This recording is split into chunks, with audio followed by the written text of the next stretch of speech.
Muito bem, nós vamos então agora dar continuidade às turmas de terceiro ano do ensino médio e às turmas de nono ano do ensino fundamental, em que nós estamos abordando a temática da chamada democratização brasileira. Nós estudamos na última aula que a era Vargas entrou em declínio por a construção de fatores e que em 1946 nós trouxemos inclusive um vídeo falando das principais características da Constituição de 1946. Espero que vocês tenham aproveitado da melhor maneira possível, possam assistir esse vídeo, tá? Agora, nesse momento, a gente vai adentrar no estudo dos principais governantes desse período. Nós vamos trazer aqui uma história política, uma trajetória política da redemocratização brasileira, ok? Diferentemente do que nós vamos fazer na próxima aula, em que nós vamos falar dos aspectos sociais e culturais, ok? Então nós vamos fazer essa divisão em duas etapas. O primeiro governante desse período é o militar. Na verdade, o último militar eleito pelo voto popular antes de Jair Bolsonaro. Jair Bolsonaro foi eleito presidente em 2018, sendo militar da reserva, mas não deixa de ser militar. E antes dele, o último que tinha sido eleito pelo voto popular foi o querido Eurico Gaspar Dutra, general do Exército Brasileiro. Ele eleito presidente, inclusive com apoio do Getúlio, apoiozinho escondido do Getúlio Vargas. O general Dutra assume o poder, toma ali a presidência, isso em 1946, imagina aí, né? De 1946 para 2018, sem ter um tempão, né? O Brasil passou muitas décadas sem eleger um militar para o cargo de presidente com voto popular, que o regime militar não inclui que não é voto popular. Então, de fato, quando a gente aborda esse ponto, ele foi o responsável pela liberalização da economia brasileira. Getúlio, ele tinha políticas muito protecionistas. Tá? A questão aí das contribuições, das parcerias internacionais, elas eram limitadas, elas existiam, elas não deixaram de existir. Mas elas se davam de uma forma bastante limitada. Ao passo que com Dutra, ele abre-se completamente as exportações. E aí você vai ter uma enxurrada de produtos vindo para o Brasil. Aí você vai ter televisor, aí você vai ter geladeira, e vai ter fogão, e vai chegar o primeiro carro, até esqueci aqui o nome dele, é um DKW, mas não me lembro, a fábrica é essa, DKW, que inclusive depois vai formar a Audi Motors, né, das quatro rodelinhas. Mas esqueci agora o nome dele. Não sei se era DKW Vertag, uma coisa assim, um nomezinho. Esse carro era tão espetacular que ele tinha 3 rodas e você entrar pela frente dele. É um negócio assim legal. Eu vou botar uns videozinhos em anexo para vocês complementarem esse aprendizado, para vocês verem sobre essa questão da industrialização. Não é nem industrialização, na verdade, né? Da importação de produtos por parte do Brasil. Então veio muita coisa e o padrão de vida da classe média saltou nesse período. Meio que se modernizou, eles receberam todas essas coisas importadas e para eles era uma coisa que nessas gerações que existiam no Brasil, a geração do final dos anos 40, início dos anos 50, é a primeira que vai ter contato com essas novas tecnologias, que para nós são óbvias, não é? Hoje todo lado brasileiro tem a geladeira, tem o fogão, tem uma televisão, geralmente grande, tem celular, alguns melhorzinhos, aí já vai ter micro-ondas, aí já vai ter batedeira, não é? Esses eletrodomésticos eram realmente uma novidade total durante aí o governo Dutra. Uma outra coisa também que vai marcar esse período é a vinda da televisão para o Brasil. Então nós vamos ver se é possível explorar esses aspectos na próxima aula. Mas em 1950 nós vamos ter o industrial, aliás, industrial não, era um barão da imprensa, o Assis Chateaubriand, que era dono dos Diários Associados, era um jornal lá que era editado em vários locais do Brasil, publicado em todo o Brasil, tinha vários meios de comunicação, era tipo Roberto Marinho da vida, um Silvio Santos da vida, entendeu? E o Assis Chateaubriand, ele teve a ideia de dizer, rapaz, é o seguinte, o Brasil está atrasado e nós vamos trazer a TV para o Brasil. E foi um escândalo. Todo mundo aconselhou contra a televisão. Todo mundo ficou contra. Todo mundo ficou se opondo ao Assis Chateaubriand. Mas aí ele pegou um momento favorável, que o Dutra era favorável, essa abertura ao capital internacional, essa aliança estratégica com os Estados Unidos e tudo mais, né, no contexto da Guerra Fria. E aí o resto da história eu conto na próxima aula, tá? Porque se eu falar agora, eu dei só uma palhinha para vocês.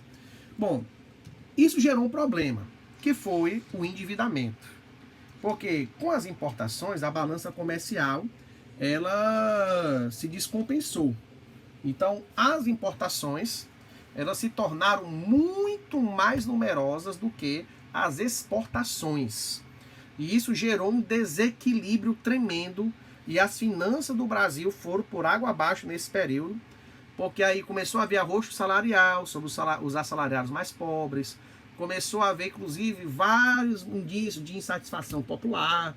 Então o governo Dutra entregou-se aí numa situação muito difícil. Em 1950, naquelas eleições, haviam vários candidatos, mas quem ganhou foi, mais uma vez, ele, Getúlio Dornelles Vargas. Getúlio Vargas, ele então ganha as eleições de 50, com grande oposição.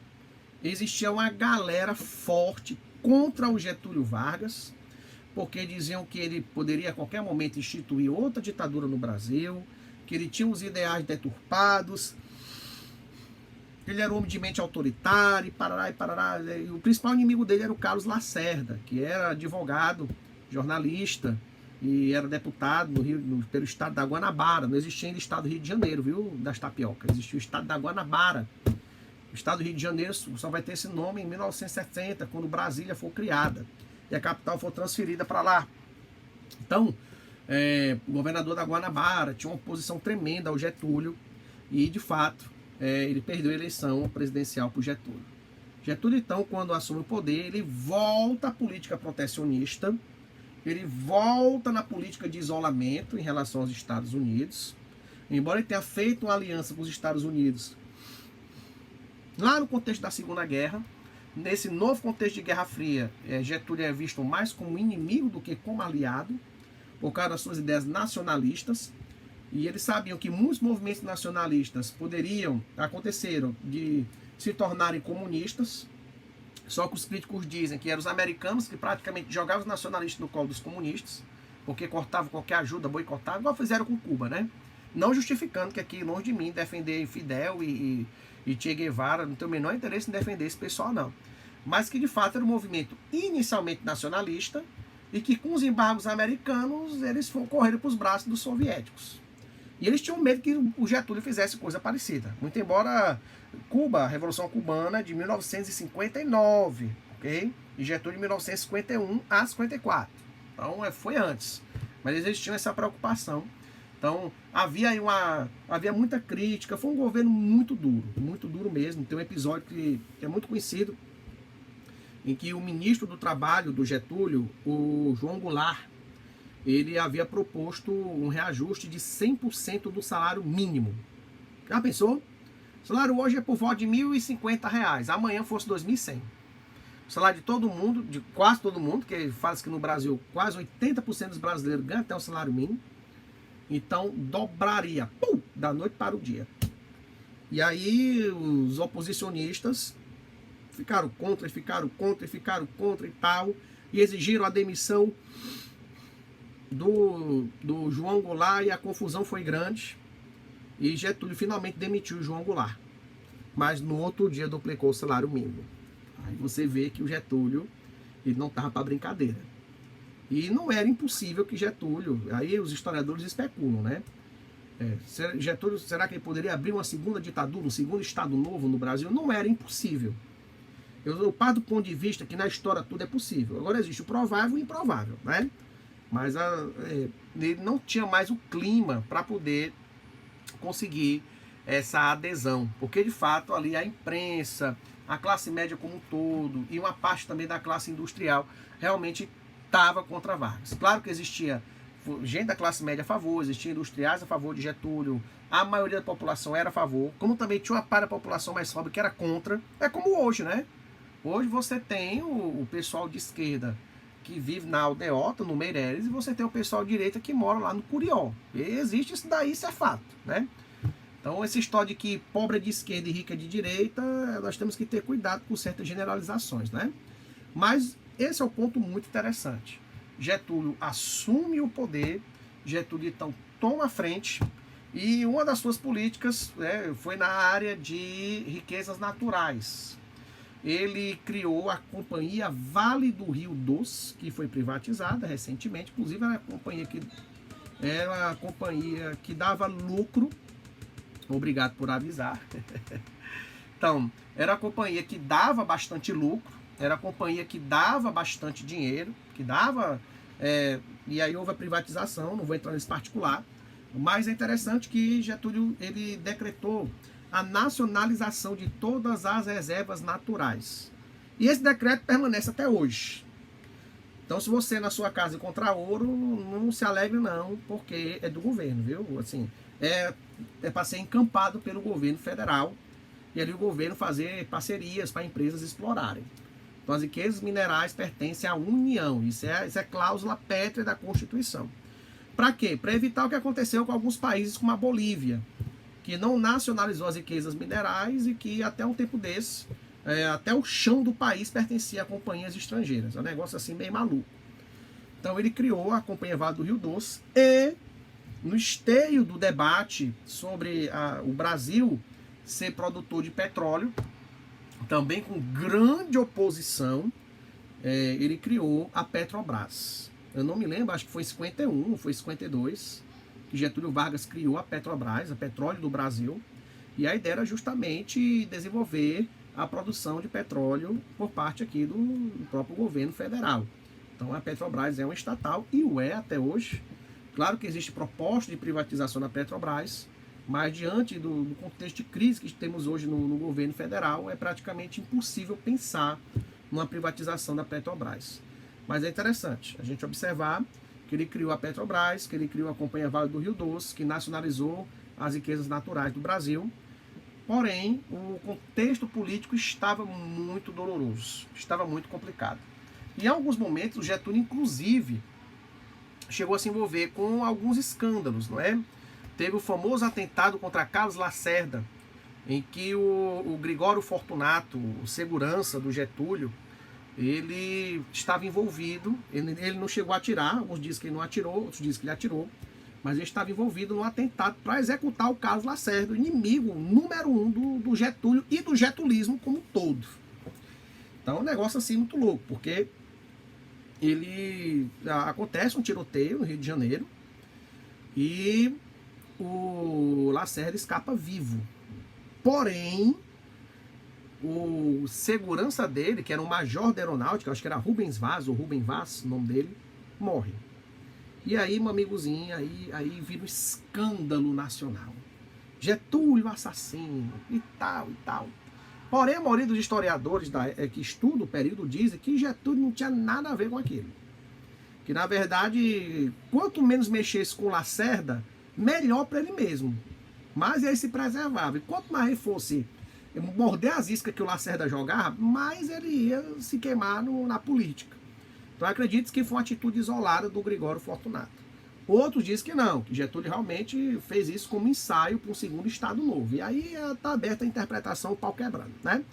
Mas, bom, como eu vinha dizendo para vocês, né?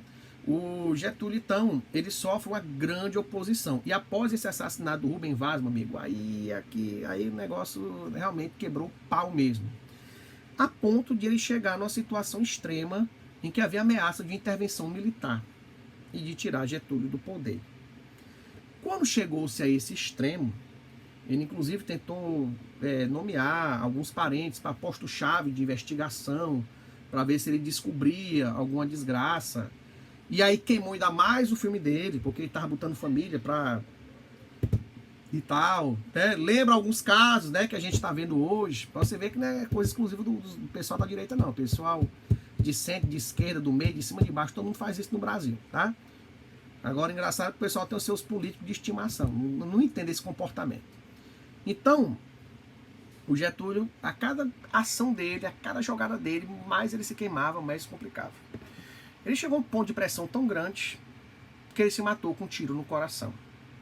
Tinha um professor do seminário, o Walter Viana, que dizia: o Brasil tinha jeito, mas mataram Getúlio. Tem muita gente, os getulistas até hoje não admitem que Getúlio ele se suicidou, e sim que mataram ele. Esse é o entendimento de muita gente quando fala-se de Getúlio Vargas. Tem muita gente que não aceita, diz que foi assassinado mesmo pela galera do Lacerda e tal. Mas, segundo os... como é que se chama? Os exames feitos no corpo do Getúlio, e conforme o próprio conteúdo da Carta Testamento, ficaria muito claro que ele, de fato, se matou com um tiro no coração. E como diz o Eduardo Bueno, então vou ver se eu consigo botar o vídeo dele aqui para vocês assistirem também na descrição, o tiro do coração de Getúlio acertou a cabeça dos seus inimigos. Então, claro, a gente pode entender que ele se suicidou, mas você acha que para os getulistas da época, para a galera que apoiava Getúlio, para a galera que queria Getúlio, você acha que o povo ia achar mesmo que era suicídio? Rapaz, Carlos Lacerda teve que sair do Brasil e teve que fugir, que a galera ia linchar ele em praça pública. Caminhões de jornais opositores de Getúlio foram tombados, redações de jornais opositores foram incendiadas. Menino, foi um fuzuê no Rio de Janeiro. Rio de Janeiro te diz que é efervescente hoje, mas naquela época era mais. Viu? Essa efervescência política no Rio era um negócio tremendo, né? Quando era capital federal. E aí, meu povo, o sepultamento de Getúlio foi a maior reunião pública da história do Brasil. Estima-se ali que de 2 a 3 milhões de pessoas foram assistir os funerais de Getúlio Vargas. E com isso se encerra o governo dele. O vice dele, Café Filho, continua aí por mais alguns meses. E aí ocorre a eleição de 54 para 55. Na eleição de 54 para 55, você tem mais uma vez o Lacerda na jogada. E como grande candidato da UDN, a União Democrática Nacional, que era esse partido que se dizia nacionalista, autonomista, direitista legítimo e tudo mais, pró-americano, e aquela coisa toda anticomunista, encarna muito o discurso hoje do pessoal aí dessa nova direita que tá por aí, né? E de outro lado você tem o pessoal do PTB, que é o partido fundado pelo próprio Getúlio, e do PSD, que era meio que o partido fiel da balança, que apoiava quem estava com mais votos. E aí você vai ter a eleição do Juscelino Kubitschek, vulgo Celinho, que corta meus cabelos, né? Então, o Juscelino Kubitschek, essa figura, político mineiro, muito hábil, alguns até o elegeram como o melhor presidente do Brasil, mas o melhor presidente por quem não fede nem cheira, né? Ele é o tipo do cara assim, que o povo da direita não critica muito, o pessoal da esquerda também não taca muito pau. Então, por ele não ser polarizado, se esse nem fede nem cheira, o pessoal elegeu ele aí como o melhor presidente do Brasil. Juscelino Kubitschek, ele tinha uma ideia de nacional desenvolvimentismo. Ele queria que o Brasil avançasse industrialmente para se tornar uma potência a nível global. Era essa a proposta do Juscelino, que lembraria um pouco a proposta do Vargas, mas o Vargas ele não tinha essa ideia de desenvolvimento, tipo assim, equiparar o Brasil com as maiores potências do mundo. O Getúlio tinha mais ideia mesmo do desenvolvimento linear da indústria nacional. Ele era um nacionalista, né? Ao passo que o Celim, ele tinha uma ideia não só nacionalista, mas também globalista, de trazer empresas, de trazer tecnologias, de trazer pessoal do exterior para ajudar no desenvolvimento do Brasil. Então aí vem muitas fábricas, aí vem muitas indústrias e tudo mais. E sobretudo a principal promessa de Juscelino, que talvez ajudou ele muito a ganhar a eleição, que era a promessa de construir Brasília. Brasília, né? Diz o Eduardo Bueno que é lindo esse nome, né? Brasília. Então, Brasília se tornou aí o foco da preocupação do Juscelino, E em 3 anos, 1957, minha mãe nasceu, a 1960, foi construída do zero, do nada, no meio do Planalto Central, no meio do nada, foi construída Brasília. Então, Brasília foi essa cidade planejada, inclusive o projeto que venceu, idealizado por Lúcio Costa, executado por Oscar Niemeyer, que foi uma cidade no formato de avião. Nada mais moderno para a época, né? Do que o avião, os DC-10 aí faziam um sucesso medonho, né? E tal. Acho que é um DC-10, o formato lá do plano piloto de Brasília. Então, esses aviões, aliás, essa cidade, ela se tornou um símbolo da modernidade, um símbolo. Alguns estudiosos dizem que é a metassíntese dos ideais de Juscelino. Ou seja, ela resumia a modernidade, o desenvolvimento e tudo mais, que era o que Getúlio queria para o Juscelino queria para o Brasil. Mas não se engane que a posse de Juscelino deu uma confusão danada também. Para Juscelino assumir o cargo, para Juscelino assumir o poder, deu um bafafá medonho também, a confusão foi grande, porque no caso do Juscelino, existia a ideia de que ele seria um membro infiltrado do comunismo internacional. Essas acusações, né, que os caras levantam, que não é contra nós, que não é por nós, é contra nós, né? E o Lacerda acusava de ser amigo do Getúlio, aquela confusão toda. Até que um general, ele deu um golpe legalista, você já viu essa? Ele fez um golpe de Estado para garantir que o Juscelino assumisse o poder.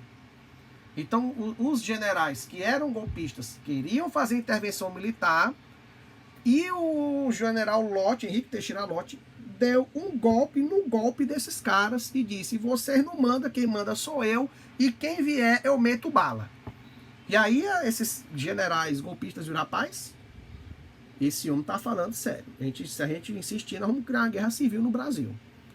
Então vamos deixar quieto. E eles recuaram e ele garantiu a posse do Juscelino. Foi o único golpe legalista da história do Brasil. Um negócio assim muito doido. Então, o Juscelino, ele também teve muita crise, muita acusação no governo dele também.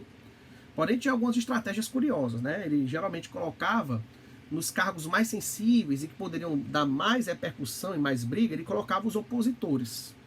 Ele colocava os oposicionistas nos cargos que ele sabia que se fosse ele ou um dos seus apoiadores naquele cargo, ia dar muita confusão, muita polêmica, ele ia botar um oposicionista e ali os caras não podiam ter o que reclamar.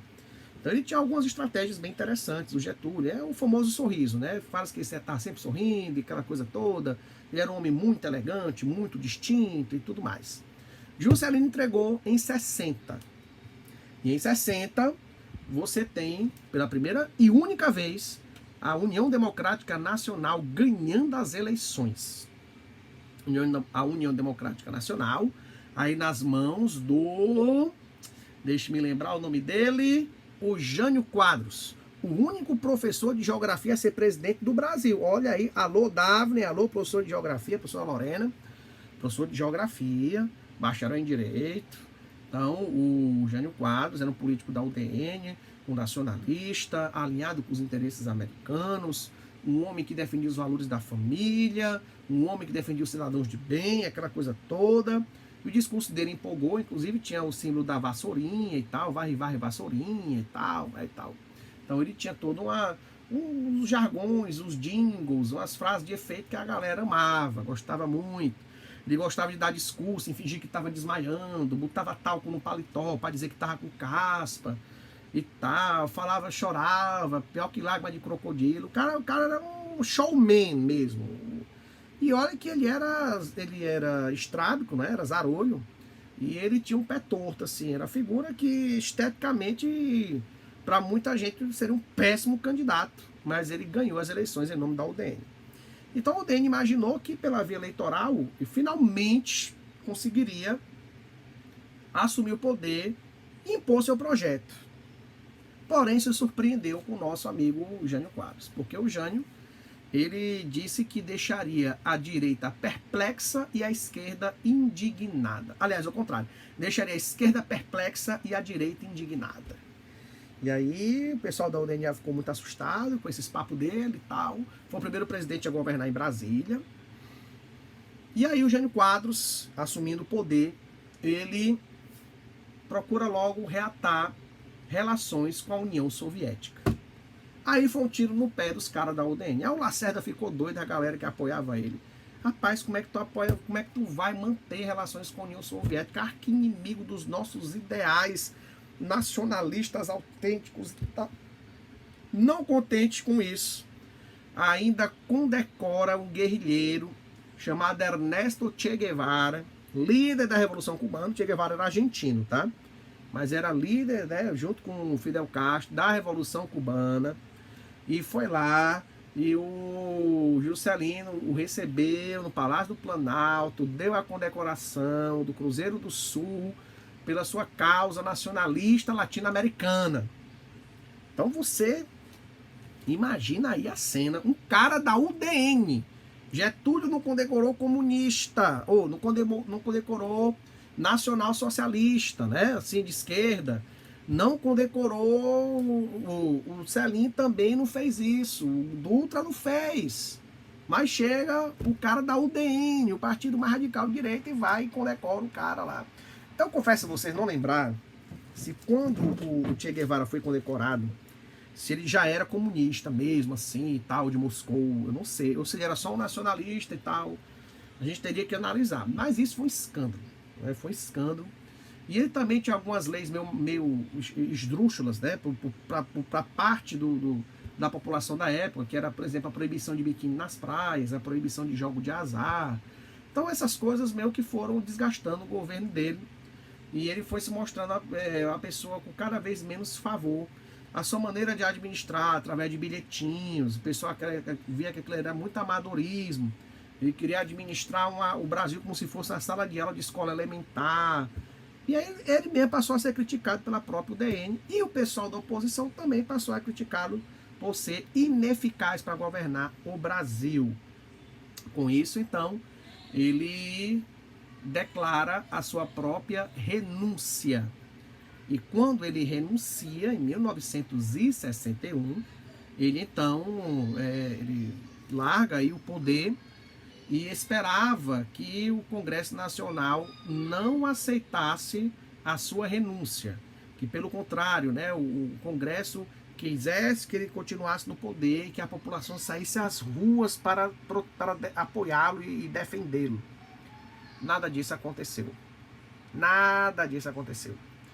Resumindo a ópera, então, ele é colocado para escanteio aí na história, e acontece uma incógnita, porque você sabe que o presidente na época poderia ser eleito de um partido e o vice de outro.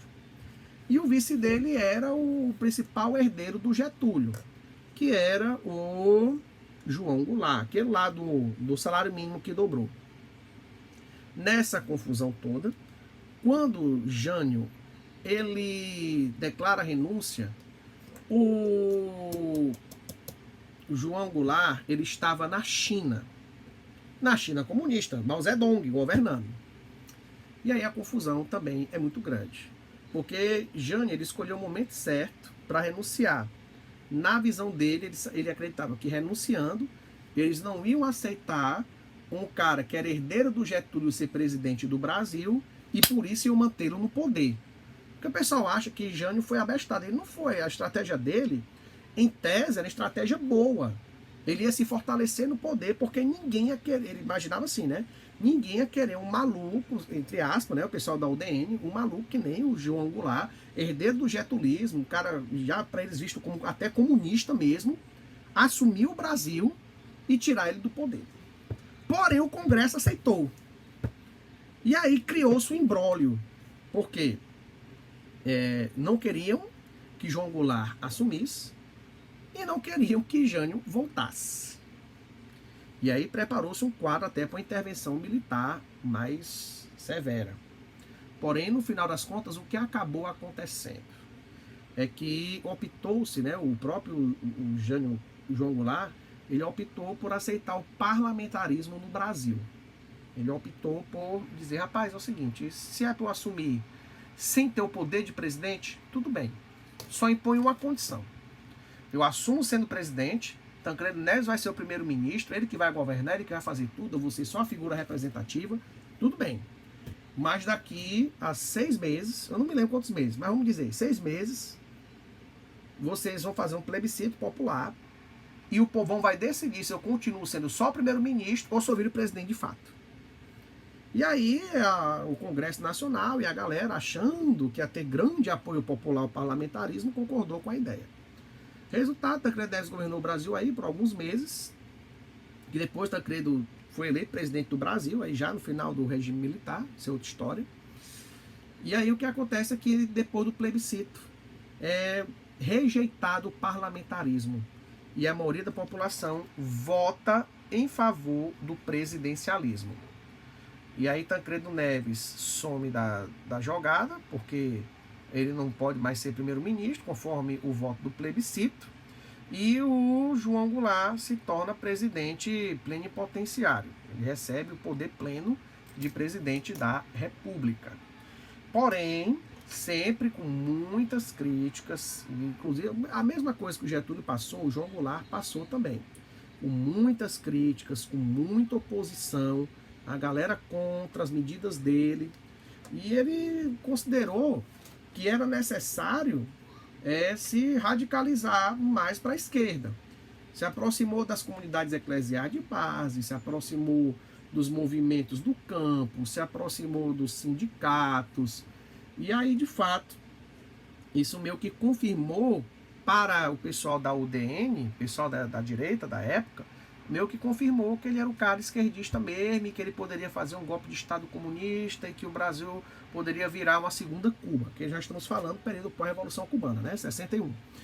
Então, eles assim acreditavam que poderia haver uma desgraça se o João Goulart continuasse governando o Brasil.